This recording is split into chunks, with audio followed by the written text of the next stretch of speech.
Bismillahirrahmanirrahim. Assalamualaikum warahmatullahi wabarakatuh. Baik, di kesempatan pertama ini kita akan membahas pendahuluan dari materi termodinamika. Yang akan kita bahas adalah temperatur, hukum gas ideal.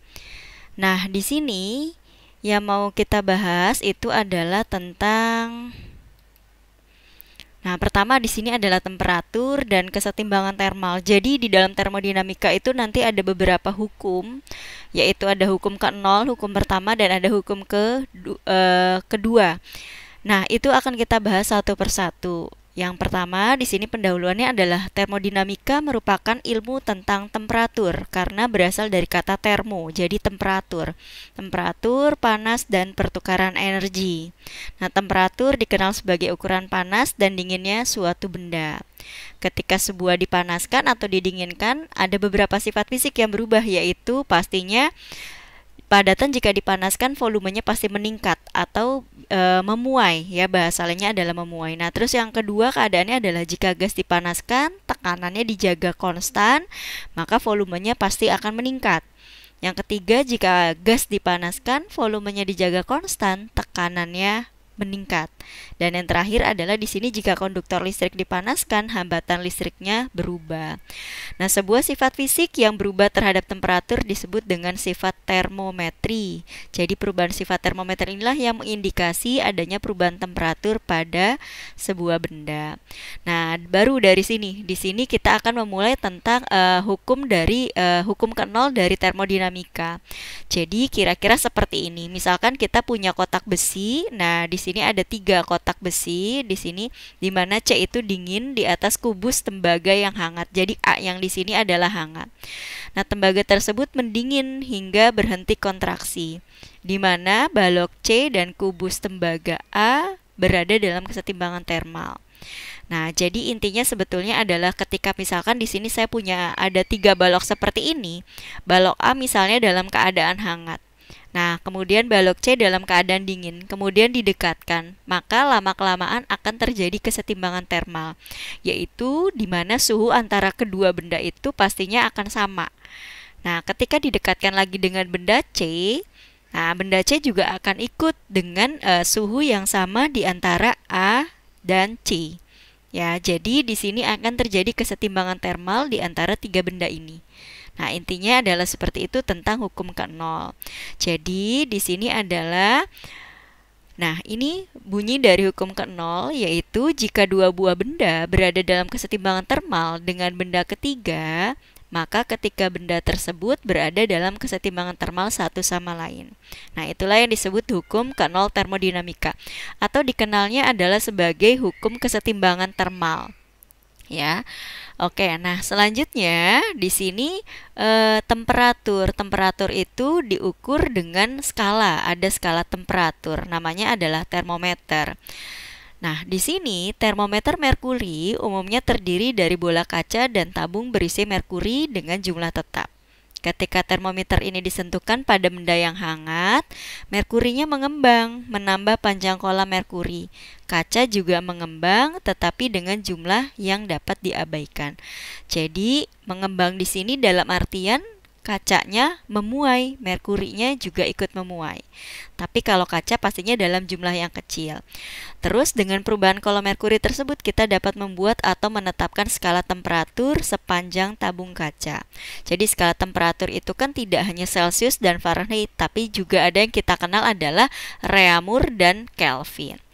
Nah, selanjutnya, ini adalah beberapa skala temperatur, yaitu Celcius, Fahrenheit, Kelvin, dan Reaumur. Nah, masing-masing skala temperatur di sini punya titik beku dan juga titik didih. Nah, pastinya berbeda-beda. Skala Celcius didefinisikan suhu titik bekunya adalah 0 derajat hingga 100 derajat.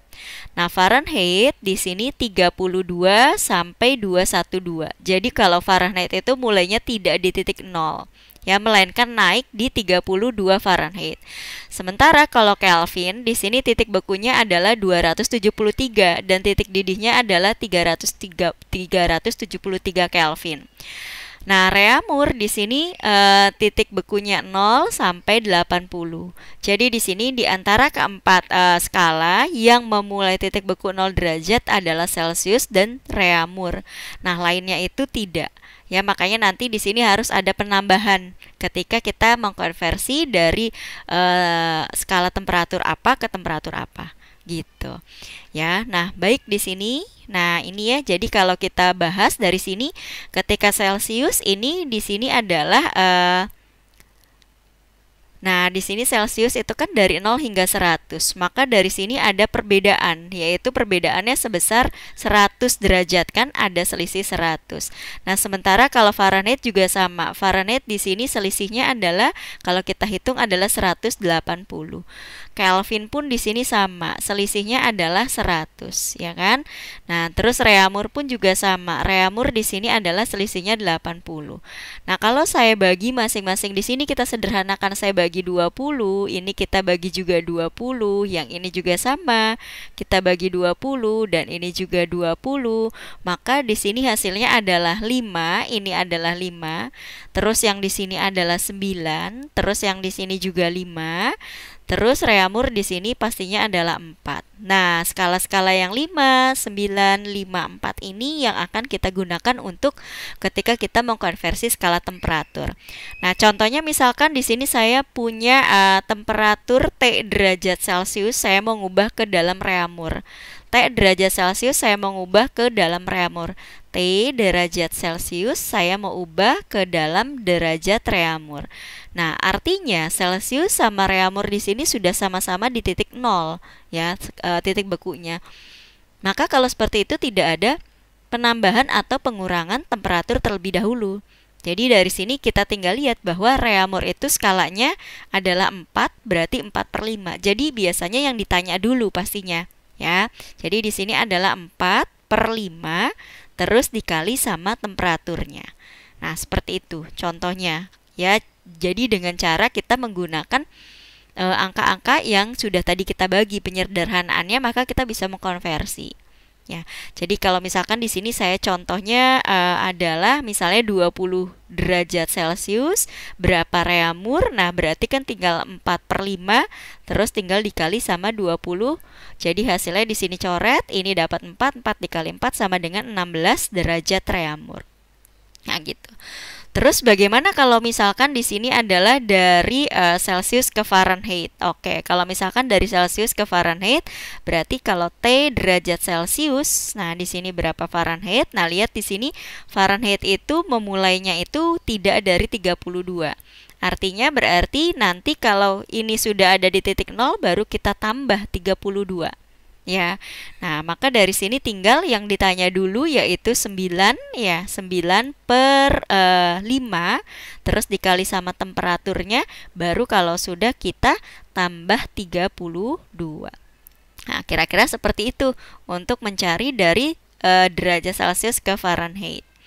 Ya, nah terus bagaimana kalau misalkan dibalik? Kalau misalkan dibalik berarti misalnya di sini adalah T derajat Fahrenheit, nah itu berapa Celcius? Maka lihat di sini Fahrenheit itu memulainya bukan dari 0 melainkan dari 32. Berarti dari sini harus kita nolkan dulu. Jadi di sini temperaturnya harus kita kurangi dulu, ya. Maka dari sini T dikurangi 32 dulu. Nah, seperti ini. Nah, baru habis itu baru ini kan karena ditanyanya dari Fahrenheit ke Celcius, maka dikali aja Celcius di sini berarti kan 5 dikali 5/9. Nah, caranya seperti itu. Ya. Nah, begitu juga. Nah, ketika misalkan saya mau mengubahnya di sini adalah dari Fahrenheit, misalnya dari temperatur T derajat Fahrenheit, saya mengubah ke dalam Kelvin. Nah, ini juga sama. Kelvin itu adalah temperatur satuan internasional, ya. Jadi di sini tidak ada derajatnya. Jadi hanya Kelvin saja yang tidak ada derajatnya. Oke, nah di sini berarti kalau misalkan dari temperatur dari Fahrenheit mengubah ke Kelvin, ini sama. Fahrenheit itu tidak dimulai dari 0, melainkan harus kita kurangi dulu. Maka dari sini tinggal T dikurangi 32. Nah, habis itu baru kita kali. Kita kali dari Kelvin. Kelvin itu berapa? Kelvin itu adalah 5. 5/9. ya, dikali 5 per 9, dikali 5 per 9. Nah, tapi di sini kalau sudah Kelvin itu memulainya bukan dari 0 juga, melainkan dari 273. Maka dari sini kalau sudah ini kita jumlahkan, ya kita total baru kita tambah 273. Nah, seperti itu kira-kira. Ya. Nah, itu adalah konversi ketika kita sudah mengetahui selisih antara skala temperatur. Ya, baik, dari sini kita lanjut lagi. Nah, ini adalah tentang hukum gas ideal. Jadi, sifat-sifat suatu sampel gas itu memiliki kerapatan rendah, membawa kita kepada definisi dari skala temperatur gas ideal. Jika kita mampatkan gas tersebut, nah kita mampatkan, arti dari kita mampatkan gas itu artinya adalah jika di sini volumenya itu kita tekan, artinya volumenya itu kita perkecil. Ya, jadi kalau suatu ruangan yang tadinya besar terus kita perkecil, terus suhunya tetap kita jaga konstan. Ya, yang artinya misalkan dengan ruangan yang besar, suhunya itu cuma 25 derajat, terus tiba-tiba ruangannya kecil dengan suhu yang tetap, maka pastikan tekanannya meningkat. Tekanan meningkat di sini artinya kalau bahasa analoginya adalah kayak lebih panas jadinya kan ketika ruangannya diperkecil, maka tekanannya meningkat. Nah, demikian pula ketika gasnya mengembang. Nah, gas mengembang ini adalah volumenya itu diperbesar. Jadi ketika volume sebuah wadah diperbesar dengan suhunya konstan, maka tekanannya pasti menurun. Ya, jadi kalau misalkan ruangan yang tadinya kecil kemudian diperbesar, suhunya sama, pastikan tidak terlalu pengap ya, artinya tekanannya pasti menurun. Nah, hasil ini ditemukan dalam eksperimental yaitu oleh Robert Boyle. Nah, yaitu dikenal dengan hukum Boyle.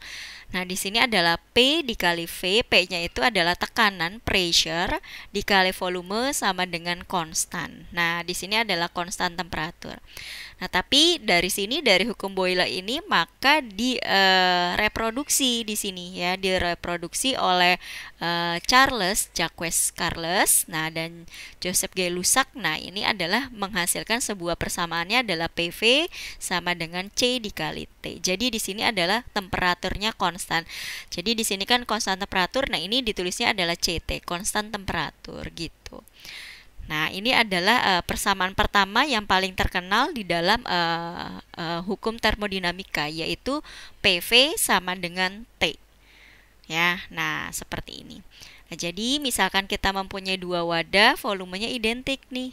Volumenya sama, artinya masing-masing menampung sejumlah gas yang sama pada suhu dan tekanan yang sama.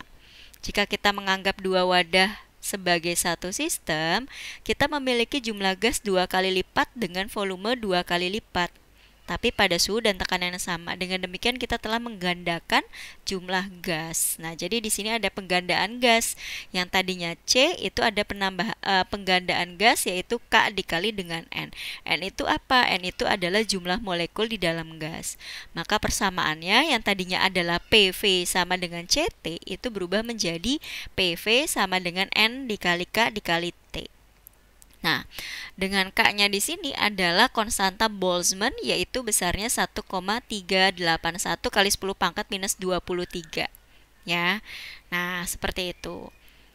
Jadi di sini persamaan yang paling terkenal yaitu PV sama dengan NKT atau bisa juga PV sama dengan NRT.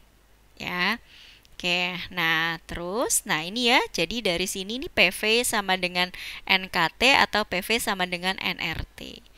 Nah, ini kan, jadi dari sini ini adalah persamaan yang paling fenomenal di dalam ketika kita memahami konsep termodinamika. Nah, mungkin di sini di kimia juga sudah membahas tentang hal ini sih. Nah, jadi di sini kalau ada perbedaan antara mol ya, di sini adalah sejumlah gas itu kan sering dinyatakan dalam 1 mol. 1 mol itu adalah jumlah zat yang mengandung bilangan Avogadro partikel. Jadi misalkan kalau kayak jumlah mol itu sama dengan mengandung jumlah Avogadro. Maka N di sini sama dengan N dikali dengan Na.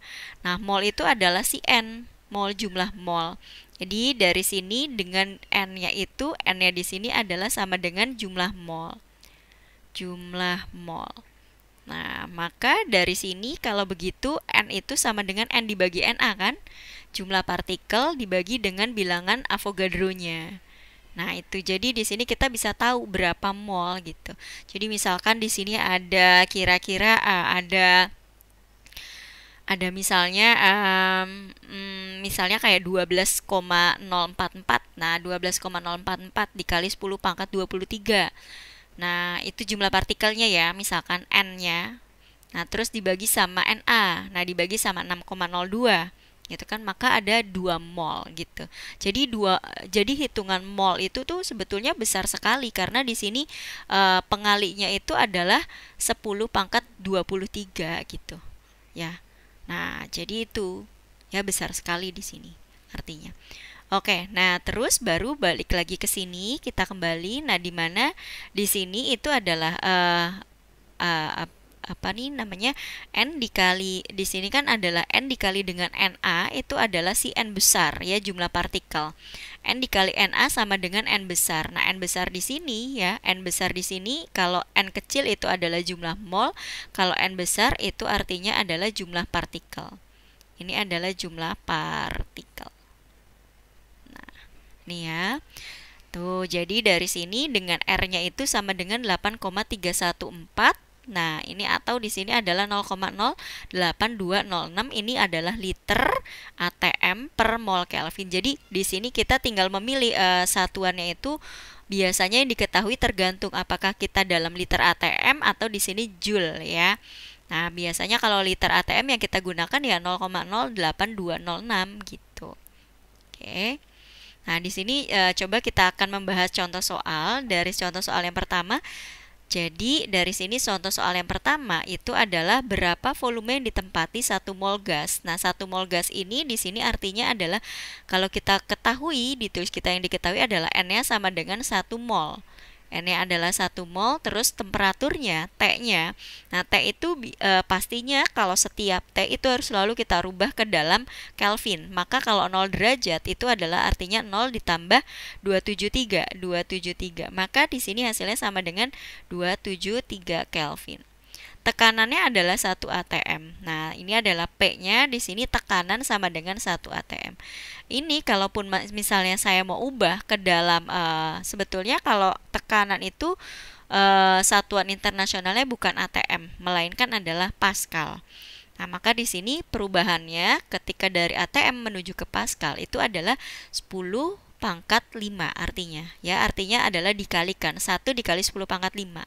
Ya, jadi pengali dari ATM ke Pascal itu adalah dikali 10 pangkat 5. Jadi di sini 1 dikali 10 pangkat 5 Pascal. Nah, jadi begini ya. Tuh. Terus, nah maka yang ditanya adalah berapa volume yang ditempati. Oke, maka yang di sini yang ditanya adalah V-nya. Nah, ya. Nah, maka dari sini tinggal kita jawab dengan di sini tinggal PV sama dengan nRT karena di sini yang dipakai adalah N gitu ya. Jadi pakai persamaannya adalah P dikali V sama dengan N kecil dikali R dikali T. Jadi persamaannya itu kalau di dalam termodinamika bisa PV sama dengan nRT, bisa PV sama dengan NKT gitu ya. Oke, nah dari sini berarti tinggal kita masukin. Atau kalau kita mau langsung berarti kan nilai V itu akan sama dengan N dikali R dikali T terus dibagi sama P. Nah, maka dari sini N-nya sama dengan 1. Nah, ini karena udah satuan internasional semua, maka R yang kita gunakan adalah 8,314 karena yang kita gunakan sudah satuan internasional. Ya, jadi di sini 1 dikali 8,314 terus dikali sama temperaturnya dikali 273. Terus dibagi sama tekanannya. Tekanannya di sini 10 pangkat 5. Ya, 10 pangkat 5. Oke, nah maka tinggal kita kali. Kalau saya hitung di sini hasilnya jadi berapa? Tunggu sebentar ya. Hasilnya tinggal 273 dikali 8,314 yaitu 2269. 2.269,7. 69,7. Nah, ini naik ke atas berarti dikali 10 pangkat minus 5. Ya, atau dari sini bisa kita kita hitung ke dalamnya adalah 0, ini kan maju 5, 1 2 3 4 5 berarti 0,02269 ya. Nah, di sini dalam meter kubik ya, ini dalam meter kubik gitu ya. Oke, nah seperti itu. Oke, nah sekarang kita coba bahas yang nomor 2-nya. Itu sudah dalam meter kubik, berarti satuannya sudah bukan liter lagi, tapi melainkan dalam satuan internasional. Oke, nah di sini kita bahas yang kedua, yaitu nomor 2. Nah, yang kedua di sini adalah apa aja yang diketahui suatu gas dia mempunyai volume V-nya sama dengan 2 liter, volumenya di sini 2 liter, terus temperaturnya sama dengan 30 derajat. Berarti artinya T-nya sama dengan 273 ditambah 30 ya, berarti di sini sama dengan 303 ya. Nah, kan sama dengan 3, ini saya langsung ya, 303 Kelvin. Betul ya? Tambah 30. Iya benar ya. Oke, nah terus habis gitu di sini tekanannya P-nya di sini sama dengan 1 atm. Ini 1 atm. Terus di sini dia bilang lagi adalah tekanan dipanaskan sampai temperaturnya 60 derajat. Oh, berarti di sini ada keadaan yang kedua. Ini adalah keadaan pertama. 1, ini adalah keadaan 1, ini keadaan 1. Nah, terus di sini gas itu dipanaskan sampai sampai temperatur T-nya, T2-nya di sini sama dengan 60 derajat. 60 derajat berarti artinya langsung saya tambah 273. Jadi 333 kan? 333 Kelvin. Nah, terus di sini volumenya ditekan sampai volume 1,5 liter. Oke, berarti V2-nya di sini V2 sama dengan sampai 1,5 liter. Maka tekanannya jadi berapa di sini tekanan yang baru? Nah, ini adalah tekanan yang barunya itu berapa. Jadi di sini yang kita pertanyakan itu ada keadaan pertama dengan keadaan kedua. Maka kalau seperti ini tinggal kita gunakan pakai perbandingan saja. Nah, yang ditanya, yang diomongin itu adalah P, V, sama T saja kan? Nah, bagaimana hubungan antara ketiganya dari persamaan PVNRT atau PVNKT? Nah, jadi di sini persamaannya PV sama dengan T tadi kan juga sempat ada ya disinggung oleh persamaannya si Gay-Lussac ya. Nah, ini kan PV sama dengan konstan temperatur. Nah, maka ini yang akan kita gunakan di sini ya. PV sama dengan T. Nah, ini yang akan kita gunakan. Maka dari sini kita tinggal buat di sini keadaannya, keadaan pertama dan keadaan yang kedua. Jadi di sini ini misalnya adalah P1, ini keadaannya V1, di sini sama dengan T1. Nah, terus di sini kita buat pembagian. Nah, ini adalah keadaan kedua P2, terus di sini V2, terus di sini adalah T2. Nah, maka dari sini tinggal kita masukin angkanya. Maka dari sini kalau saya masukin angkanya adalah P1-nya adalah 1 atm, terus V1-nya itu 2 liter, terus sama dengan di sini 303 ya, 303. Oke, terus dibagi sama P2-nya itu yang ditanya. Terus di sini berubah jadi 1,5. Terus yang di sini adalah 333 gitu ya. Nah, seperti ini kan? Baru kalau sudah dari sini ini 303 sama 333 itu bisa kita sederhanakan terlebih dahulu di sini. Artinya sama-sama kita bagi 3 ya. Jadi 303 kalau kita bagi 3 kan hasilnya sama dengan 101 ya. 101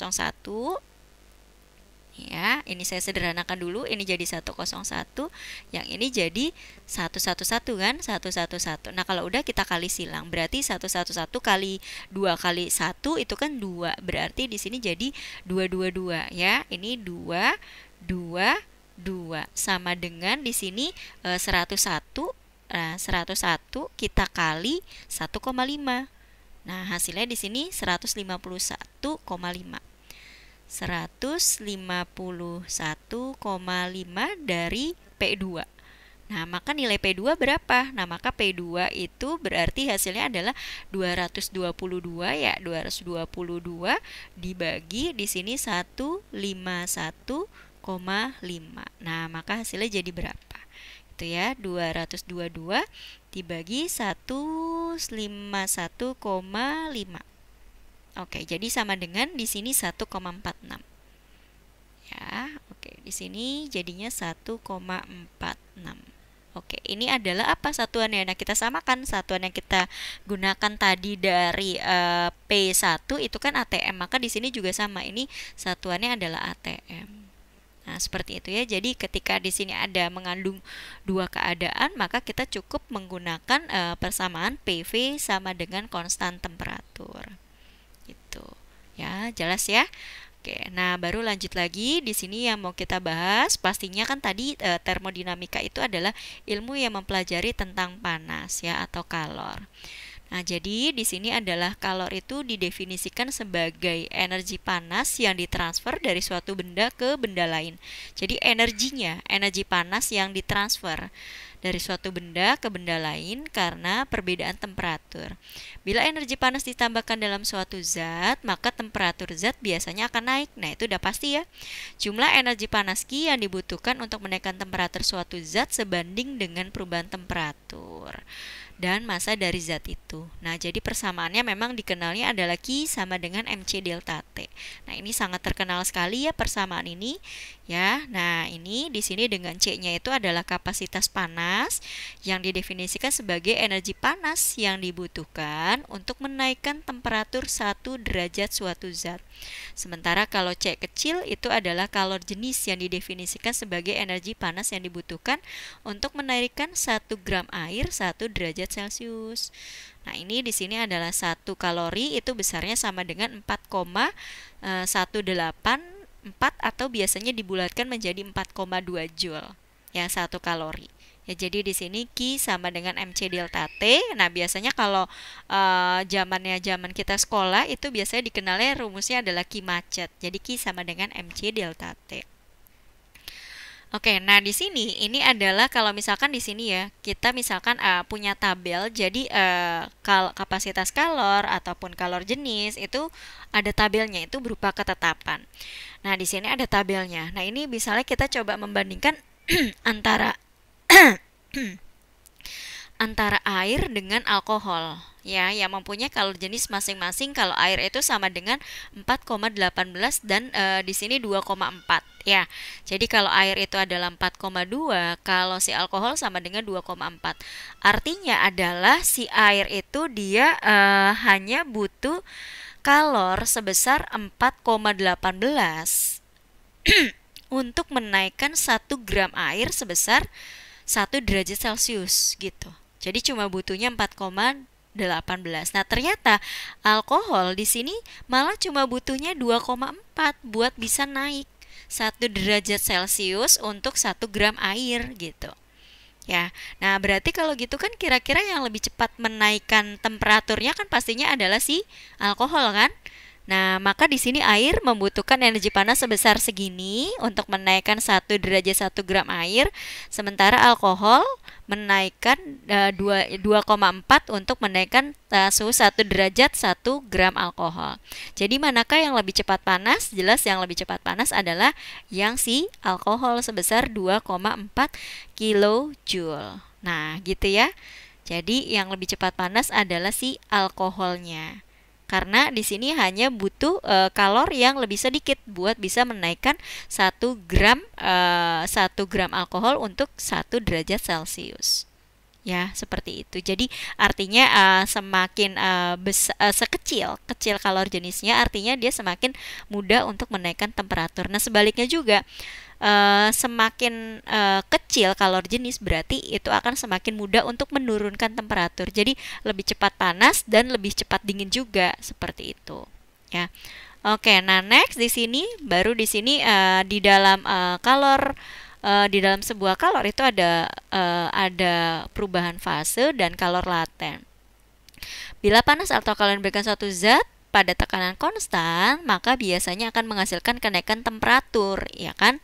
Pasti temperaturnya akan naik jika kalornya diberikan.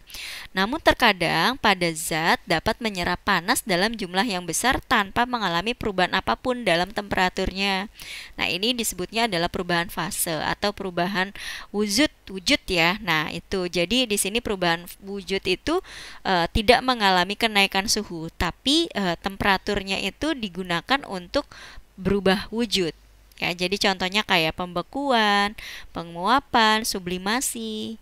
Nah, seperti itu. Nah, jadi di sini adalah panas yang dibutuhkan untuk mencairkan namanya adalah kalor lebur. Jadi di sini tidak ada delta T-nya. Q sama dengan M dikali LF.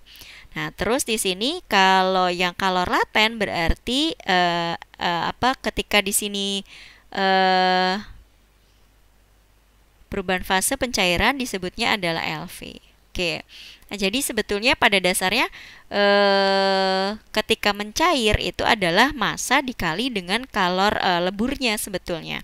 Ketika menguap berarti massa dikali dengan kalor uapnya. Jadi tidak ada pengali si delta T itu karena memang panas yang diserap itu tidak digunakan untuk menaikkan temperatur tapi untuk mengubah wujudnya gitu ya. Jadi di dalam skema perubahan temperatur, nah ketika suatu zat dipanaskan memang ada dua perubahan, yaitu di sini ada perubahan temperatur dan perubahan wujud. Nah, perubahan wujud itu tidak terlihat, makanya disebutnya sebagai kalor laten. Laten itu artinya adalah tidak terlihat. Ya. Nah, sama di sini kalor laten itu dan kalor lebur itu juga merupakan sebuah konstanta yang biasanya nanti kalau ketika kita menyelesaikan suatu persamaan soal itu pastinya dikasih tahu. Ya. Oke, nah jadi seperti ini ya. Perubahan fase itu dapat dipahami dengan teori molekuler. Tinjau sebuah panci berisi air di atas api kompor. Pada awalnya saat ia dipanaskan, gerakan molekulnya meningkat. Suhunya meningkat. Ketika suhu mencapai titik didih, molekulnya tidak lagi meningkatkan energi kinetiknya. Jadi energi kinetiknya itu artinya adalah pergerakannya itu tidak lagi banyak bergerak dan tetap dalam keadaan cair. Saat mulai menguap, energi yang ditambahkan digunakan untuk memecah gaya tarik antar molekul. Artinya, ia meningkatkan energi potensialnya daripada energi kinetiknya. Karena itu suhu dan molekul kinetik translasi rata-rata molekul, maka suhu tidak berubah. Nah, jadi di sini maksud dari pernyataan ini adalah ketika di sini ketika baru mau mulai mendidih, biasanya kan di sini banyak gelembung-gelembung kan, di bawah di dasar itu banyak gelembung-gelembung, ya kan? Nah, tapi ketika sudah mulai menguap, sudah mulai keluar asap di sini, maka di sini ada perubahan, yaitu bergerak dari gelembungnya itu bergerak dari dari bawah menuju ke atas ya. Jadi di sini energi kinetiknya itu lebih diubah untuk menjadi energi potensial. Kalau potensial itu kan pasti identik dengan posisi suatu bendanya itu kan. Nah, tapi kalau energi kinetik itu adalah identik dengan kecepatan gerak dari benda itu. Ya, jadi ketika mulai menguap, nah maka si butiran gelembung-gelembungnya ini akan bergerak dari bawah menuju ke atas dan sebaliknya. Gitu kan. Nah, di situ kan mencapai perubahan posisi yang tadinya di bawah hingga ke atas. Makanya ketika menguap itu terjadi perubahan energi kinetik menjadi energi potensial. Tuh. Oke, nah di sini ada satu soal, contoh soal kita akan coba. Nah, di sini ada 1 kg es ya, 1 kg es. Nah, ini kita bisa gambar dulu grafiknya dari sini. Nah, misalkan seperti ini. Nah, suhunya di sini pertama adalah minus 2. Minus 2 ini adalah temperatur. Di sini adalah temperatur dalam derajat Celcius. Minus 2 dipanaskan pada tekanan 1 atm menjadi uap. Nah, menjadi uap berarti kan di sini ada perubahan, yaitu di sini berubah dari ini kan. Nah, ini ke sini dulu, dia akan mencair dulu, baru di sini akan melebur. Nah, melebur, terus baru habis itu dia akan mendidih, Nah, mendidih di temperatur 100 derajat di sini ya. 100 derajat. Nah, terus habis itu baru di sini akan menguap. Maka di sini ada 3 langkah, kalor yang digunakan. Nah, ini ya. Maaf, bukan 3, tapi melainkan 4 karena hingga menguap. Berarti ada Q1 di sini, terus ada Q2, terus di sini ada Q3, terus yang di sini ada Q4. Nah, di mana Q1 di sini berarti persamaannya adalah Q1 karena terjadi perubahan temperatur, ya grafiknya miring seperti ini. Maka di sini yang digunakan adalah massa dikali C dikali sama delta T. Nah, di sini juga sama, begitu juga dengan Q3 karena di sini grafiknya ada peningkatan, maka Q3 sama dengan M dikali sama C dikali sama delta T. Nah, terus apa bedanya antara Q1 dengan Q3? Q1 di sini ketika suatu bendanya itu masih menjadi es, ya. Ini ketika sebuah benda masih menjadi es, sementara kalau Q3 itu sudah menjadi air. Ya. Nah, sudah menjadi air, maka itu perbedaannya. Nah, terus berapakah delta T dari Q1? Delta T dari Q1 yaitu sebesar 2 derajat karena ini berubah dari -2 hingga ke 0 derajat. Ya kan? Nah, nanti tinggal dicek di sini CS-nya itu berapa. Nah, maka dari sini Q2, ya Q2 di sini sama dengan Q2. Nah, ini sama dengan ini karena grafiknya hanya mendatar, berarti di sini adalah massa dikali dengan kalor leburnya. Nah, kalor lebur dari air itu tuh berapa di situ. Nah, baru terakhir di sini adalah Q4. Q4 di sini juga sama. Ini ya. Nah, ini dia hanya mendatar saja, berarti di sini massa dikali dengan kalor uapnya. Gitu. Nah, baru nanti ketika di sini ditanyanya adalah total kalor, maka di sini tinggal kita tambahkan semua. Maka nilai Q total itu sama dengan Q1 ditambah sama Q2 ditambah Q3 terus ditambahkan lagi sama Q4. Nah, seperti itu. Ya udah, nanti tinggal ketemu hasilnya. Nah, berapa sih si kalor jenis es di sini? Nah, ini ya kita bisa gunakan ini kan. Coba mana ya? Kalor lebur es itu adalah sebesar, nah, di sini ya kita biasanya gunakannya adalah air ya. Nah, yang kita gunakan itu adalah air di sini kan. Nah, ini yang kita gunakan adalah air. Maka kalor leburnya adalah sebesar 3,33 kali 10 pangkat 5. Ini adalah kalor leburnya di sini kan. Nah, terus di sini kalau kalor uapnya adalah sebesar ini. Ini adalah kalor uapnya. Gitu. Ya, ini kalor lebur, ini adalah kalor uap, ini adalah si L, yang ini adalah U-nya tadi kan, ini adalah U-nya. Terus baru dari sini, nah ini ya, ketika di sini C-nya itu adalah kalau CS itu, nah ini ya, nih ketika air di sini adalah 4,2 di sini kan, ini 4,2. Nah kita bulatkan saja jadi 4,2, tapi ini kan masih dalam kilojoule, jadi 4200 ya kalau di dalam joule. Nah, baru kalau S itu adalah sebesar 2, ini 2,01, biasanya dibulatkannya adalah 2100. 2100. Jadi di sini adalah si CS, yang ini adalah menjadi CS. Nah, di sini adalah menjadi C air. Oke, nah seperti itu ya. Jadi dari sini nanti kalian bisa menyelesaikan sendiri kira-kira berapakah total kalor yang dibutuhkan.